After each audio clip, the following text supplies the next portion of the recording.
Break नंतर आपल्या सर्वांचं पुन्हा एकदा स्वागत। ठाण्याच्या शहापूर तालुक्यामधल्या कसारा गावात तीव्र पाणी टंचाई निर्माण झाली आहे। 40,000 लोकसंख्या असलेल्या ग्रामपंचायतमध्ये पाणी पुरवठा करणारा बंधारा कोरडा पडलाय। मोखवणे कसारा ग्रामपंचायतमध्ये पहिल्यांदाच पाणी पुरवठा बंद झाल्याने महिलांना वणवण भटकायची वेळ आली आहे। मानवनिर्मित पाणी टंचाई झाल्याचा आरोप कसारा ग्रामस्थांनी केलाय। 85 मध्ये हा धरण झालेला आहे। त्यावेळेसपासून तर आजपर्यंत केव्हाही पाणी टंचाई निर्माण झालेली नाही, पहिल्यांदाच झालेली आहे। आणि त्याला सर्वस्वी जबाबदारी सरपंच उपसरपंच आहेत। हे पाणी पुरवठा जो इथं त्यांनी मोठ्या प्रमाणावर विकासकांनी ब्लास्टिंग घेतली, मी त्यांना त्याच वेळेस सांगितली होती ब्लास्टिंग घेऊ नका।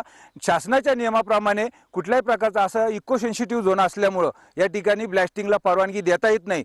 परंतु त्यांचा आर्थिक काहीतरी त्यांच्याशी हित संबंध जोडल्या गेल्यामुळे त्यांनी त्यांना ब्लास्टिंगला परवानगी दिली आणि एवढा मोठ्या प्रमाणावर त्या ठिकाणी लिकेज वाढलेला आहे की त्यामुळे या धरणामध्ये पाणीच राहणार नाही। ही ह्याच वर्षाचीच नाही, आता याच्या पुढे देखील अशाच प्रकारचे ही पाणी टंचाई या गावाला होणार।